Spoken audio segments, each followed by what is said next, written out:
أيها الذين آمنوا لا تتخذوا اليهود والنصارى أولياء. صلوات بھیجیں محمد و آل محمد.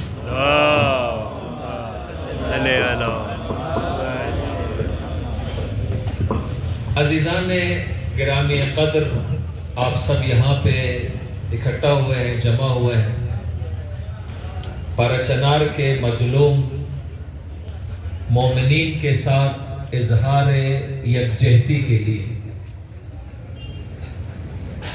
اور یہ دھرنا یہاں پہ پہلی بار نہیں ہے. شیعہ قوم مظلوم ہے، شہادتیں دیتی آ رہی ہے. 1400 سال سے یہ ہماری تاریخ کا حصہ ہے کہ ہم شہادتوں سے نہیں ڈرتے، ہم موت سے نہیں ڈرتے، بلکہ موت کو بہت ہی خوشی کے ساتھ گلے لگاتے ہیں. لیکن اگرچہ میں انشاءاللہ ایک مفصل گفتگو کروں گا، لیکن کل یا پرسوں کے ایک دھرنے میں، غالباً پارا چنار ہی کے دھرنے میں، علامہ سید تجمل حسین صاحب نے ایک بڑا خوبصورت جملہ کہا ہے. آپ سب نے سنا ہے سوشل میڈیا پہ، تکفیریوں سے مخاطب ہو کر. اگرچہ میری رائے یہ ہے کہ یہ تکفیری مسلمان نہیں ہے، چونکہ اگر یہ تکفیری، چاہے تکفیری ہو، لیکن اگر مسلمان ہو اور ذرہ برابر ان کے دل میں اسلام کا درد ہو اور ذرہ برابر یہ اللہ یا قرآن اور اسلام کے بنیادی اصولوں پر ایمان رکھتے ہوں، چاہے ان کو شیعوں سے دشمنی ہو، چاہے یہ شیعوں کو مسلمان نہیں سمجھتے ہوں، چاہے یہ مسلمان شیعوں کو کافر سمجھتے ہوں، لیکن اگر ذرہ برابر ان کے دل میں اسلام کا درد موجود ہو تو یہ کبھی بھی کسی شیعہ کو ذبح کرتے وقت، قتل کرتے وقت اللہ اکبر کا نعرہ نہیں لگائیں گے. میں یہ سمجھتا ہوں کہ یہ جو تکفیری ہیں یہ اصل میں مسلمان ہی نہیں ہے. آپ کو پتا ہے یا نہیں کہ جب داعش نے عراق پر اور سوریہ پہ حملہ کیا تھا تو ان میں کتنے ایسے افراد موجود تھے کہ جب ان کو گرفتار کیا گیا اور ان سے اسلام کے بنیادی اصولوں کے مطابق سوال کیا گیا تو وہ لابلد تھے، ان کو پتہ نہیں تھا، ایسا کلمہ پڑھنا نہیں آتا تھا، اس لیے کہ ان کو باقاعدہ پیسے دے کر ہائر کیا گیا تھا، ان کو کرائے پہ لیا گیا تھا. اور ان میں سے بہت بڑی تعداد ایسی تھی ان تکفیریوں کی جو داعش میں تھے، وہ مسلمان نہیں تھے. لہذا اللہ اکبر کہہ کے کسی مسلمان کو قتل کرنا یہ ایک بہت بڑی عالمی سازش ہے، اور اس کے پیچھے 100% اسرائیل ہے. اس لیے کہ اسرائیل یہ چاہتا ہے کہ پوری دنیا میں اسلام بدنام ہو. یہ ہے مسلمان کہ جو ایک دوسرے کا گلا اللہ اکبر کہہ کر کاٹتے ہیں. تو لہٰذا یہ جو تکفیری ہیں جن کو ہم تکفیری کہتے ہیں، یہ اب تکفیری بھی نہیں ہے.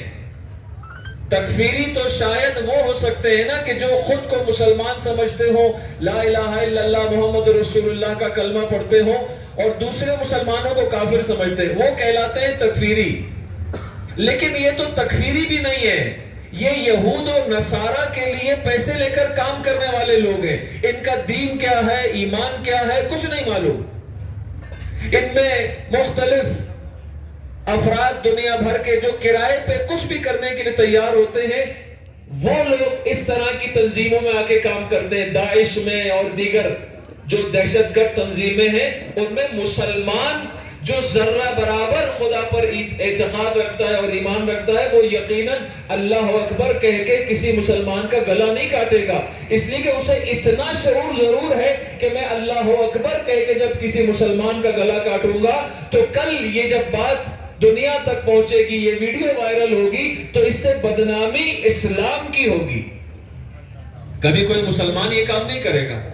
میں یہ سمجھتا ہوں کہ فلسطین میں، سوریہ میں، پاکستان کے اندر، بالخصوص پارا چنار کے اندر یہ جو تکفیری ٹولہ مسلمانوں کا اور پاکستانیوں کا قتل عام کر رہا ہے، یہ مسلمان نہیں ہے بلکہ یہ کرائے کے قاتل ہیں، اور کرائے کے قاتل کو کوئی فکر نہیں ہوتی کہ وہ کس کو قتل کر رہا ہے، کیوں قتل کر رہا ہے.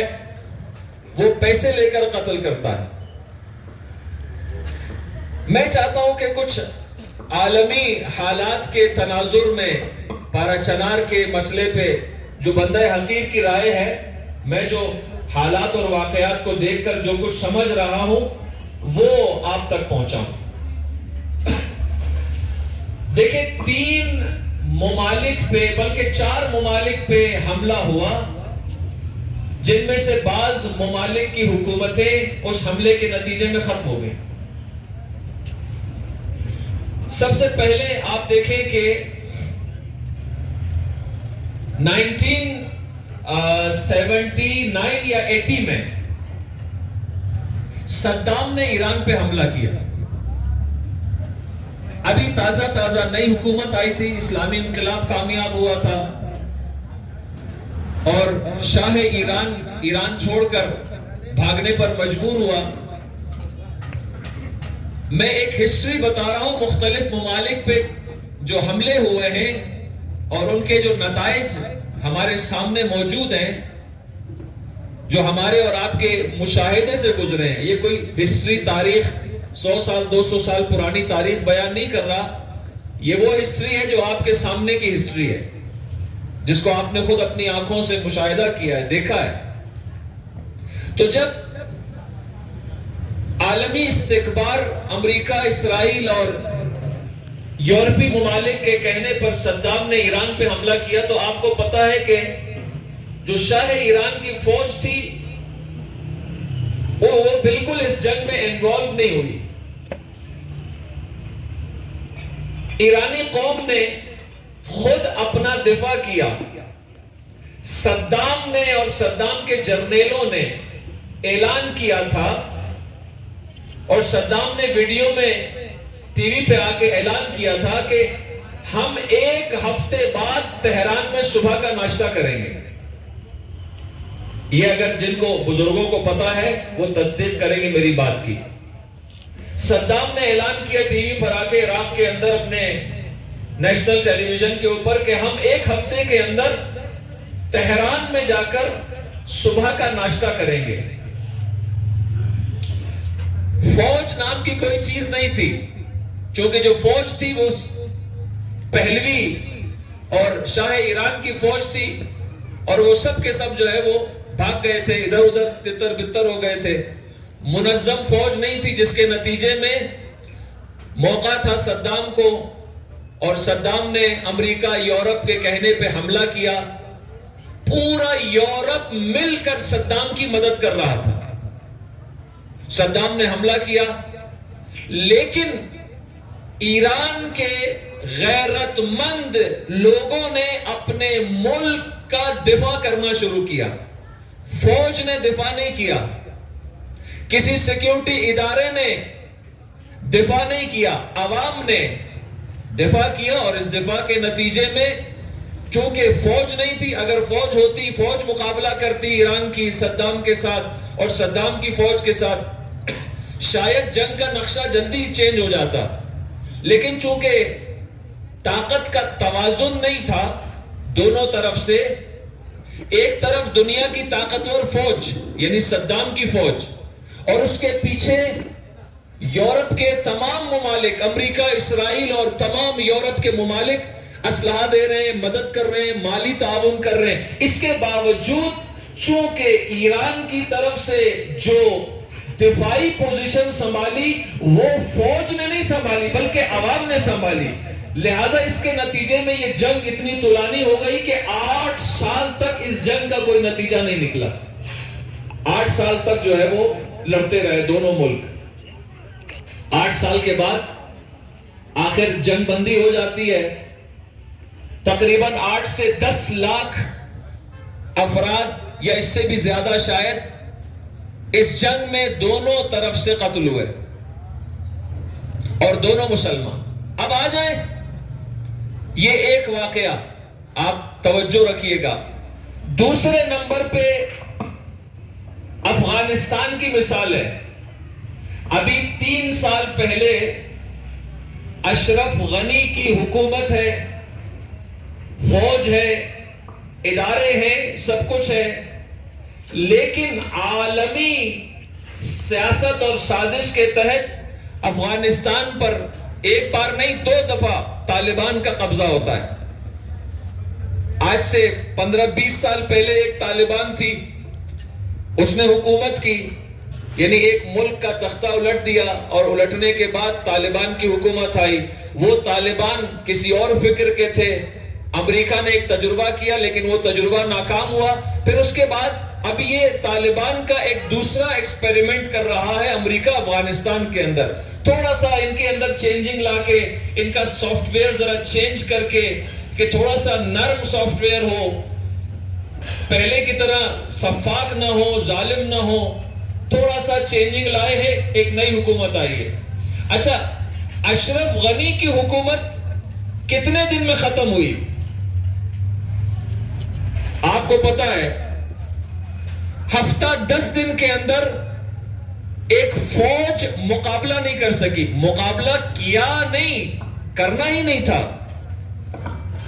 چونکہ فوج کو بھی پتا تھا کہ جو عالمی معاہدہ ہوا ہے امریکہ کے ساتھ, ہمیں اس کی پابندی کرنی ہے. سارے علاقے طالبان کے لیے خالی کر دیے گئے, اور نہ کسی نے مزاحمت کی, نہ کسی نے گولی چلائی, اور نتیجہ یہ ہوا کہ طالبان کا قبضہ ہو گیا دوسری مرتبہ افغانستان میں.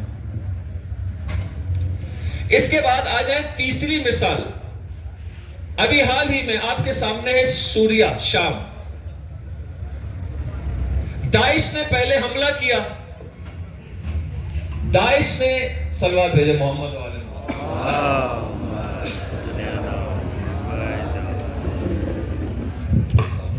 داعش نے پہلے حملہ کیا. آج سے 7-8 سال پہلے ISIS کے نام سے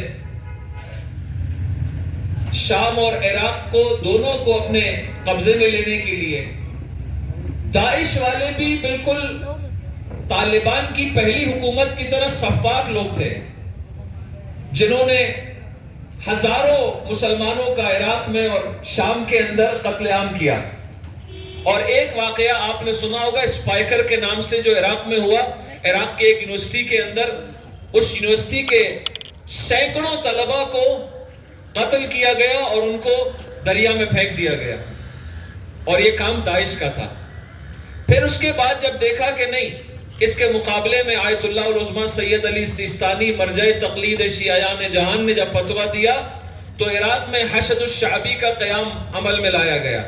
حشد الشعبی ایران اور عراق کے شیعہ, اچھا اس میں صرف حشد الشعبی میں شیعہ نہیں تھے, شیعہ بھی تھے, سنی بھی تھے, حتیٰ کہ کرسچن اور عیسائی, اور جو یزدی کہلاتے ہیں, جن کو بعض لوگ یزیدی کہتے ہیں, وہ یزیدی نہیں ہیں, یزدی ہے عراق کے, کہ انہوں نے مل کے حشد الشعبی کے اندر آیت اللہ سیستانی کے فتویٰ پہ عمل کرتے ہوئے داعش کا مقابلہ کیا, اور داعش کو عراق سے اور شام سے نکال باہر کر دیا. اس کے بعد اب جو موجودہ حالت ہے اس میں کیا ہوا؟ اس عرصے میں بشار الاسد کی حکومت, چونکہ بشار الاسد کوئی وہاں کے لوگوں کا کوئی فیورٹ حاکم نہیں تھا اور لوگ اس سے تنگ تھے, لیکن چونکہ وہ علاقہ شام اور فلسطین کا جو علاقہ ہے, وہ علاقہ عالمی انقلاب کے لیے, یعنی امام مہدی عجل اللہ تعالی فرجہ الشریف کے عالمی انقلاب کے لیے وہ جگہ بہت اہم ہے. بیت المقدس بہت اہم ہے, سوریہ بہت اہم ہے, نہ کہ بشار الاسد کی وجہ سے, بلکہ وہ سرزمین امام مہدی کے ظہور اور قیام کے ساتھ مربوط ہے. اس لیے پوری دنیا کے شیعوں نے, خصوصاً ایران میں حافظ الاسد اور اس کے بعد اس کے بیٹے بشار الاسد کا ساتھ دیا، اس کی حکومت کا ساتھ نہیں دیا ہے، اسرائیل کے مقابلے میں اس سرزمین کی حفاظت کی ہے، کسی حکومت کا ساتھ نہیں دیا، بلکہ وہ سرزمین عالمی انقلاب کے لیے چونکہ آمادہ ہونی چاہیے اور وہاں سے اسرائیل کا جو نجس وجود ہے وہ ختم ہونا چاہیے، لہذا یہ دنیا کے شیعوں کی مجبوری ہے۔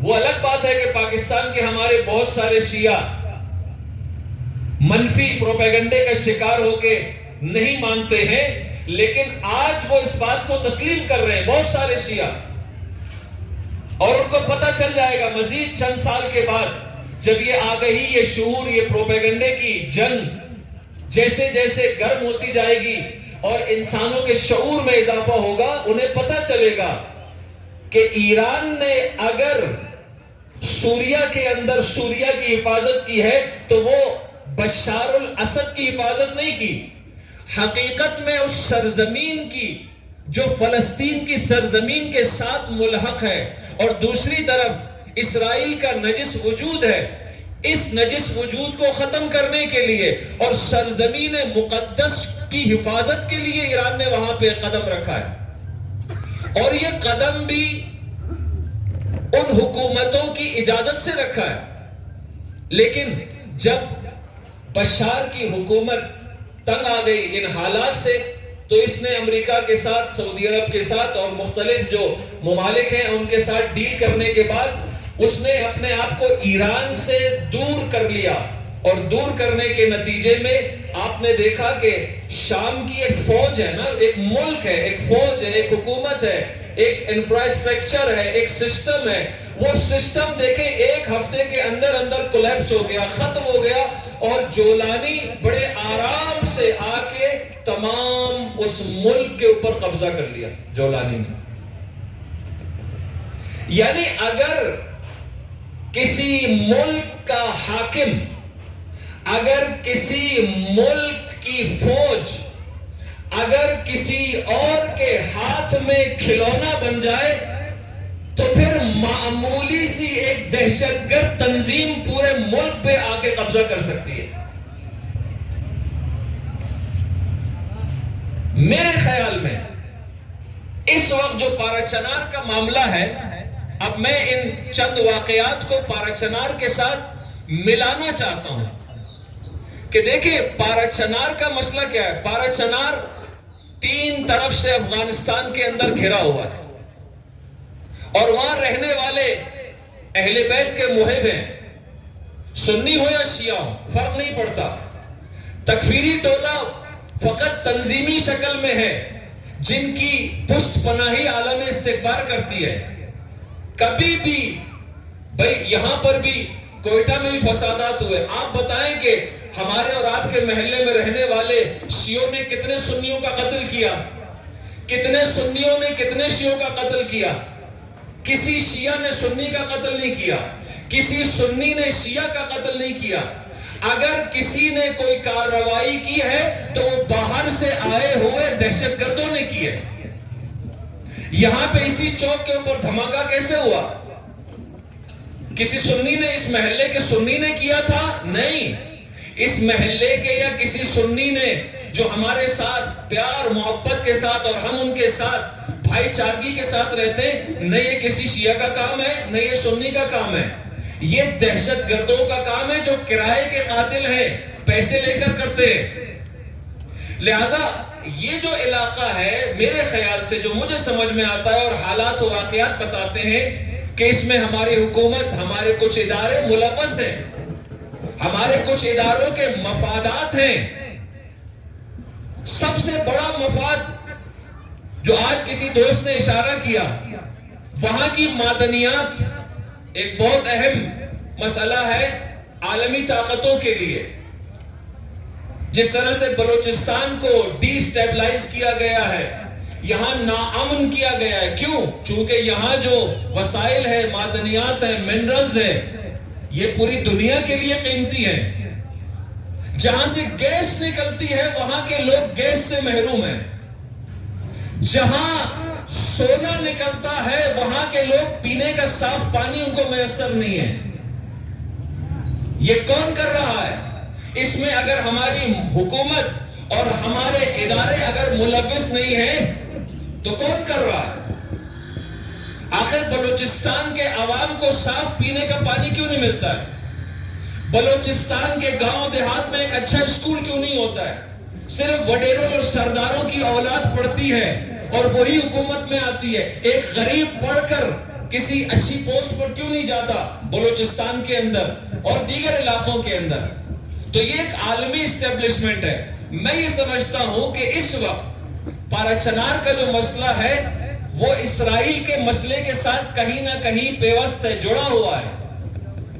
اور مجھے امید ہے کہ ایسا نہیں ہوگا انشاءاللہ، لیکن حالات اور واقعات اور آثار ہمیں یہ بتاتے ہیں کہ ہمارے سیکیورٹی ادارے اس کے اندر ملوث نظر آ رہے ہیں.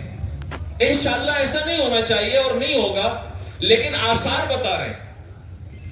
اس لیے کہ 9 مئی کا واقعہ ہوا، ابھی پچھلے دنوں پی ٹی آئی کی حکومت نے جو اسلام آباد میں دھرنا کرنا تھا یا احتجاج کرنا تھا، آپ دیکھیں ہزاروں لوگ اس میں شریک ہیں، ہزاروں لوگوں نے حملے کیے، لیکن حکومت اتنی طاقتور ہے، اگر ادارے چاہیں تو اتنے طاقتور ہوتے ہیں کہ ہزاروں لوگوں کو جیلوں میں ڈال دیا. ان کی ویڈیوز پہ نکل آئی کہ فلاں نے فلاں جگہ حملہ کیا، فلاں نے پتھر اٹھا کے پھینکا تھا.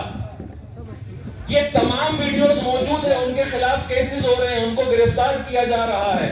لیکن ایک علاقے کے اندر ایک وقت میں 40 افراد کو شہید کر دیا گیا، 10 کلومیٹر کے علاقے کو بند کر کے، اور سیکیورٹی فورسز کانوائی کے ساتھ موجود ہیں.